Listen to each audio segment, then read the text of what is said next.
Hello and welcome to this video, the first of the year. As you can see from the title, this is going to be an FSX pilot tutorial, but let me just start by saying a big thank you to everyone for continuing to support the channel. I said it on my Twitter as well, but I might as well say it here because not everyone is on Twitter or follows me on Twitter. I think we are at about 130 subscribers. We continue to grow last year. We have a great community and every stream is really interesting, really fun. We've got a lot of great people, and I hope you've all enjoyed it, and there'll be a lot more to come. The reason I'm doing this video is to extend my tutorial series because a lot of people have been asking for one on tweaking FSX Pilot's configuration settings. Some of them aren't that difficult, others you need a bit more of an explanation, but it really comes down to a lot of testing. The best thing to do if you don't know what the best settings for an aircraft are is to take it up in the air and actually fly it and see how it flies. And if you find, for example, that FSX Pilot's not handling the throttles very well and it's oscillating a lot and going up and down with them, you can adjust the settings and just keep going in and adjusting until you think, yeah, this is good, we're flying well. So that's what I would recommend. But I'm going to go through the entire configuration settings for an aircraft. We're currently loaded in East Midlands Airport in a Cessna, but that's irrelevant. It's just because I want to demonstrate this. Now, you can of course use other software to fly, whether it be MC or whatever. But you always need FSX Pilot to land currently because there's nothing that can do that, which is why you have to configure your aircraft. And if you don't configure it, it will fly like the default Learjet, which isn't very good because if you're flying an A380 or something and it's flying like a Learjet, you're going to have real issues and potential crashes and things like that. A lot of people have been trying to find different ways to fly, whether it be MC or other programs, but I always end up coming back to good old FSX Pilot because for all its quirks, it's the best thing we have. It's an overall flying program. Whilst it doesn't offer massive elements of realism, it does offer an all-round basic flying experience where you can load up, you can have a relatively complex flight plan, take off, cruise along and land, and it all does it relatively seamlessly as long as you've got your aircraft set up. So let's actually go and look at this, shall we? Amazon Music, Microsoft Autopilot, just ignore all of that. So this is the Autopilot panel. This is where you need to go, and you have to have your Autopilot on. So you have to be loaded into the sim, you have to be in the aircraft that you're going to configure, and you have to have the Autopilot on. Now if it's a new aircraft that you've never flown before, when you try to put the Autopilot on, it will give you a thing and it may say this aircraft with model ID blah blah blah is not recognized by FSX Pilot.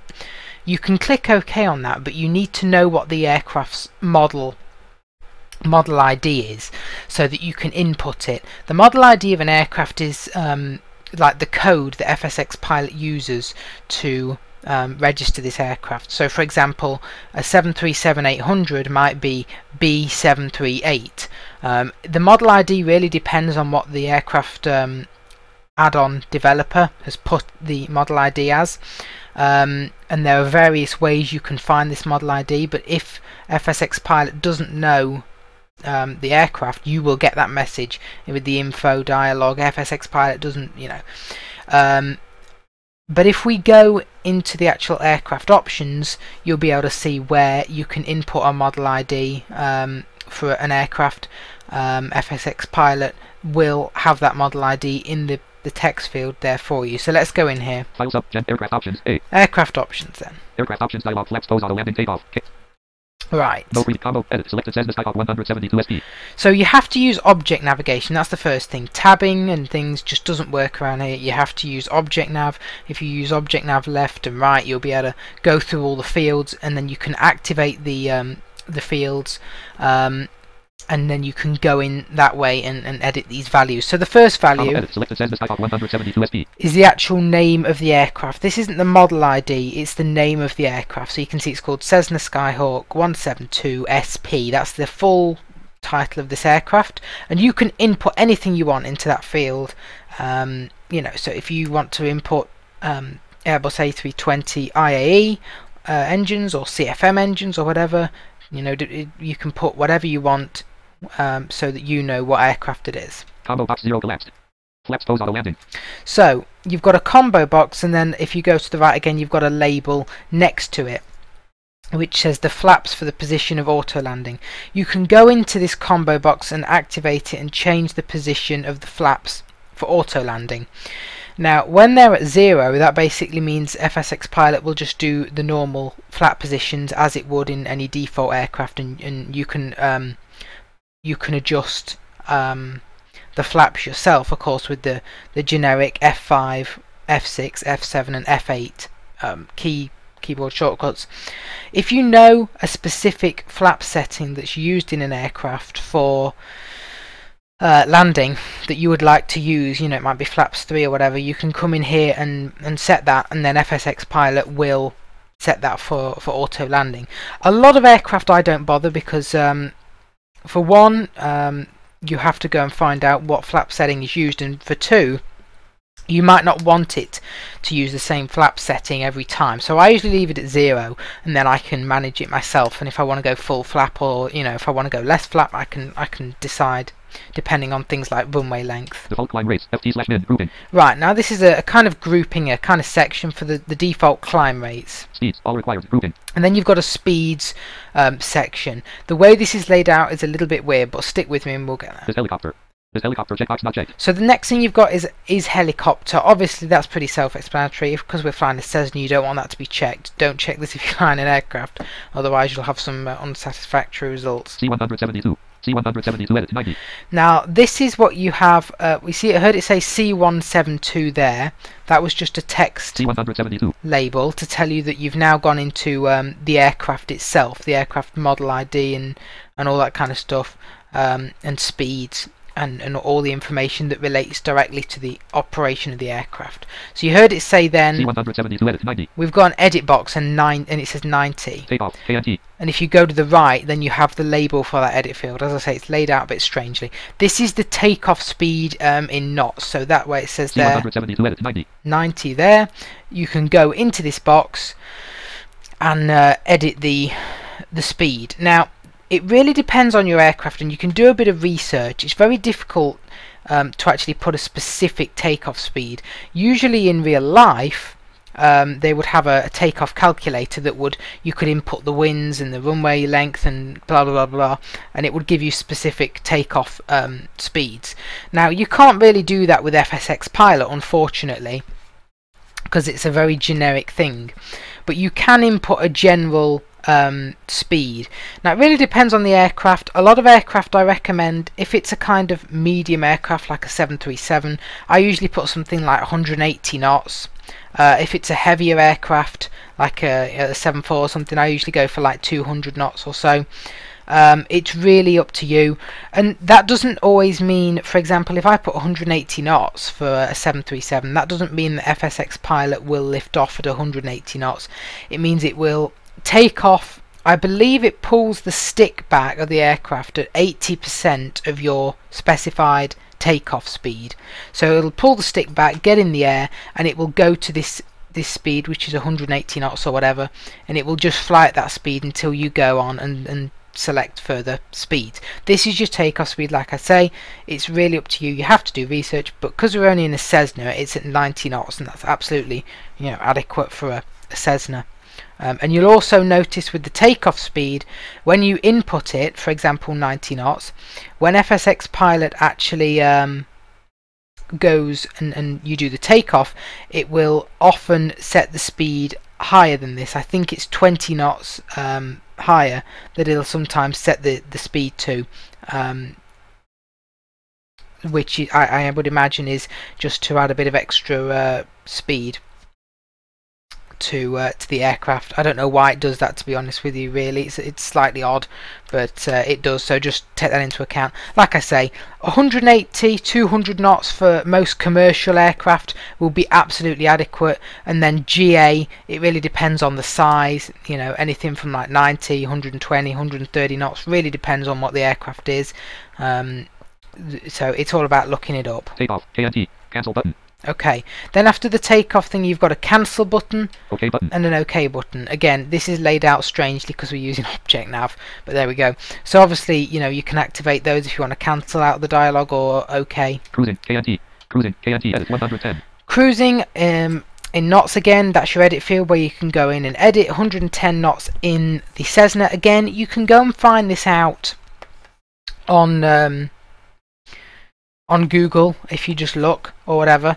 The thing is with this, I don't tend to use this cruising speed for the simple reason that usually in aircraft when you cruise, especially in commercial, you don't cruise in knots, you cruise at a Mach speed. So I tend to set the speed myself.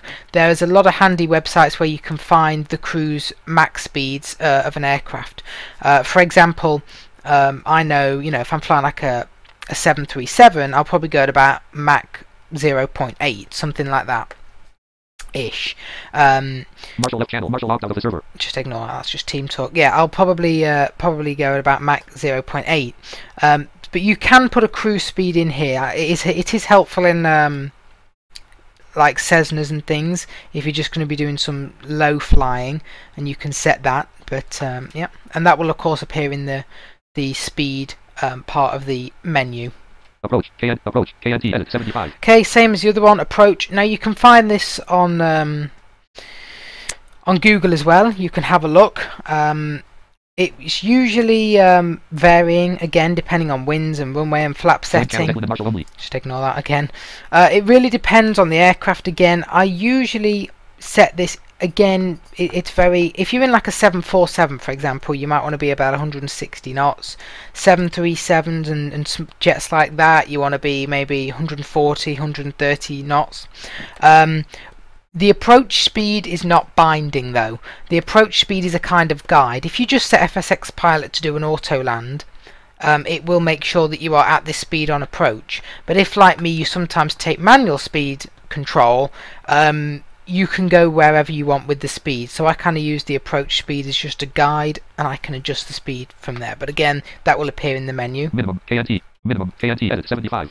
This is the minimum speed. Just handy if you can find this particular speed. Like this will usually be the stall speed. Be careful with this speed, but that's in the menu. So if you need to go really slowly for some reason, you can always go to the minimum speed. If you don't know what the minimum speed is for an aircraft, then you know, just put any random speed in here that's you know, pretty slow for that aircraft. For that pretty, oh, flipping heck, this MVDA is interrupting me. Just pick any slow speed for that aircraft. I don't tend to use this minimum thing again unless I'm flying GA. Cruising Mach edit 0.00. And this is the cruising. Marshal join channel. Right, okay. Right. Hopefully MVDA's packed it in now. This is the cruising Mach speed, which is much more helpful than the cruising one in knots, especially if you're flying commercial. So you can often find this on Google, the cruising speeds of the various airliners or aircraft, and you can put this in here. And if you go into Mach mode with FSX Pilot, then you'll end up having this pop up for you as your cruising speed, which is helpful. Service ceiling FT edit 0. This is the service ceiling, of course. Again, self-explanatory. FSX Pilot won't let you fly above this. If you try and input an altitude, it'll tell you that obviously you've surpassed the service ceiling. And just handy, really. Again, you can find all these values on Google. Copy values from button. This is the copy values from button, and it's helpful if you've got a new aircraft and you've got an aircraft already logged with FSX Pilot that's similar, and it brings up a kind of context menu where you can go in and look at all the other aircraft you've currently got. So if I've just downloaded a 737 for example, and I put that in the sim, but I already have an A320 in the sim, I can copy the values from my A320 over to my 737 because they're relatively similar aircraft, right? And then it makes it easier because you haven't got to input everything all again from scratch. So that's a helpful button there. Below 15,000 FT. Below 15,000 FT edit 600. Okay, so this is the below 15,000 climb rate that FSX Pilot will use as the default. Again, you can find this on Google as a kind of guide, but it really depends. In most jets, you'll be fine at about anything really up to I don't know, 3,000 feet a minute. You don't really want to go above that because you don't need to. But as long as you're not too heavy, you know, anything like Airbuses and Boeings, you'll be fine with, you know, 1,500, 2,000, even, you know, a bit above that feet per minute. It's really all about testing your aircraft to see what it can handle. Above 15,000 FT at 0. Above 15,000 is currently on 0 in the Cessna, which basically means there isn't one and I can just set whatever the hell I want. But if you put one in here, it will just mean that FSX Pilot will default to that above 15,000, and you cannot set a climb rate higher than the one specified here. It's again a bit of kind of testing to see what your aircraft can handle before it starts losing speed or stalling. Above 15,000, usually a good climb rate is about 1,500 ish, and then you can start bringing the climb rate back even more as you get up into the higher flight levels. Autopilot tuning parameters, all required, grouping. Right, so we're now into the autopilot tuning parameters, which apparently are all required. Autopilot tuning parameters, all required, edit 3.0. Right, so this is an edit, Bank steering force. and this is the bank steering force. This is one, again, that you really have to just kind of test. It really depends on the aircraft. Smaller aircraft don't need as much bank steering force. If you're in a larger jet, you're probably going to need a bit more, and this is from 1 to 10, these values. Again, it's all about testing. You know, if you're up in the air and your aircraft starts giving you bank angle warnings or something, then you can come in here and change it. If you're noticing as well that you're perhaps losing a lot of altitude or something when you're banking, it means that you're banking too steeply, so you can come in here and reduce the sensitivity. Pitch steering force. Pitch steering force edit 4.0. This is the pitch steering force. Again, another one for you to just test and see if your aircraft is, you know, over climbing a lot. So, you know, you've put, I don't know, 2,000 feet per minute in and you're going way over that climb rate. You need to turn the steering force down, and again, just have a look at this. You may also find that the pitch steering force affects your aircraft's speed, so that's kind of linked, because of course, you know, if it's pitching up a lot, it's going to need to do a lot of correction with the speed, so that's something to bear in mind. Flare height, M. Flare height. M, edit 10. This is a strange one, and one that I'm not entirely sure. Now, it says M, as you'll see, which is, I think, is meters, obviously. But when I've done testing, I've found that it behaves more like it's actually in feet, the flare height and the speed zero height, which we'll see in a moment. So I recommend having a play around with these. These will affect your landing. So the flare height is when FSX Pilot will flare, which is gently pulling back on the stick or whatever for the aircraft, so that, you know, you touch down nicely on the runway with your main wheels first and then your nose gear and whatever. I would recommend in most aircraft having this at about 10. You can probably have it lower in some GA, but especially in jets you want it at about 10, maybe a little bit higher, 10, 12, something like that. And especially if you're doing a manual speed approach, then you'll get some good results. Speed zero height, M, edit 12. So this is then the speed zero height, which again I think might be in feet, even though it says M. And this is when FSX Pilot will idle the throttles on approach. Again, it really depends. You can do some experimenting with this. I would say to have this at about perhaps 15 in most aircraft. You could try it a bit lower, maybe a bit higher in some larger commercial aircraft. Other than that, that's pretty much it with those two. It's just about experimenting, really. And the speed zero height, of course, won't make a difference if you're doing a manual speed approach, because you'll have to idle the throttles yourself. Throttle steering force. Throttle steering force edit 5.0. This is your throttle steering force. This is quite an important one for quite a few aircraft, especially a lot of the larger commercial aircraft. Some of them will overshoot speeds massively. You'll notice that, you know, you've set 250 knots for your initial speed after takeoff, and it's absolutely, you know, shooting past this speed, and it's going way too high, and it brings the throttles back, and they'll oscillate. They'll go, you know, the engines will go to full power, then they'll go right down, and so it's important to come in here and change this. So a lot of commercial aircraft, it's good to start out with this on about 5, I think, the throttle steering force, and see how you go. But if you're struggling, you may need to go right up. For example, in some bigger aircraft, like I say, like the 777 and things that I have to have it right up at about 8, 9, sometimes, you know, to keep the aircraft under control. So that's something to bear in mind as well if it's not faring very well with the speed. Holding leg, NM. Holding leg, NM, edit 2.0. This is the holding leg for your aircraft. If you set it to do a holding, basically in nautical miles, this is just how long each leg of the hold is going to be. Maximum bank and pitch, optional grouping. Maximum bank and pitch, these are optional, but I highly recommend you set Max these. bank, max bank, edit 32. So the max bank here is 32 degrees.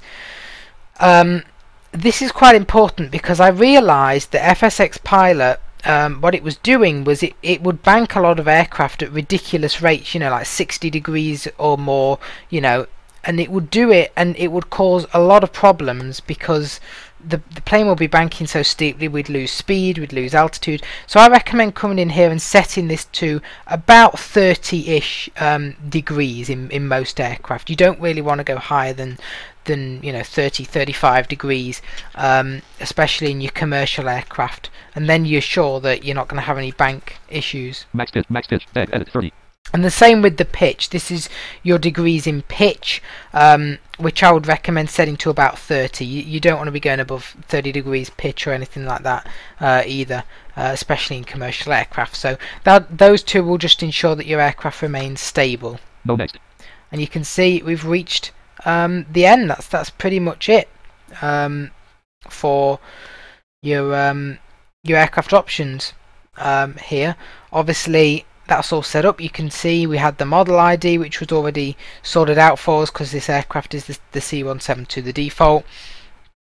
So it's in, and you had all your speeds, you've got all your tuning parameters. It's relatively easy. Like I say, the best thing is to just go up and see how it goes with your aircraft. It's not going to be perfect and it takes quite a bit of tuning, but I've found you can get pretty good results, to be honest with you, with flying with FSX Pilot, as long as you take some time to do this.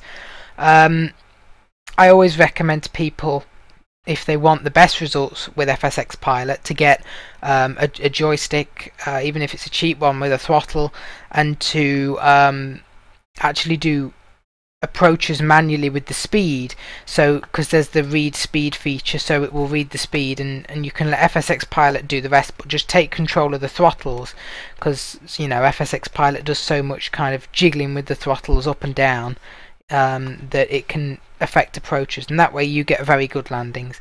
But these configuration settings are a very good base to fly an aircraft with FSX Pilot, and for it to fly well.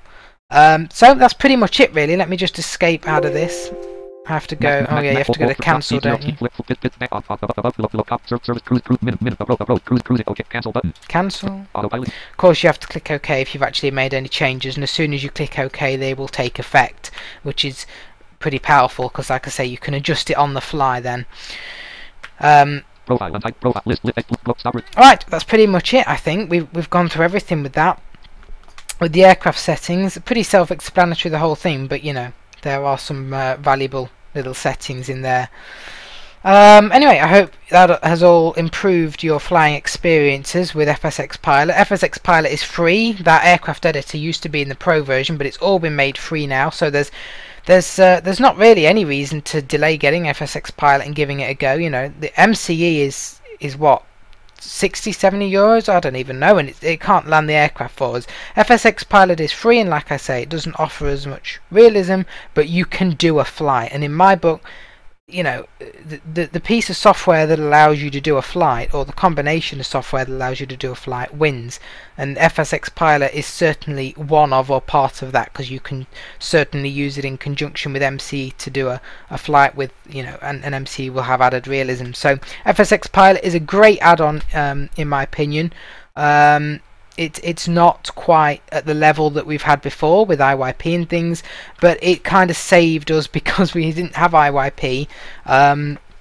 Once it was gone, and without FSX Pilot we'd kind of be stuffed, because there's no way for us to land at the moment really at all without FSX Pilot. And FSX Pilot is powerful because it can fly any aircraft really, you know, apart from, of course, you know, the really expensive payware aircraft, which I always advise people not get, because FSX Pilot may struggle to fly those aircraft, and you know you're going to struggle to land and things.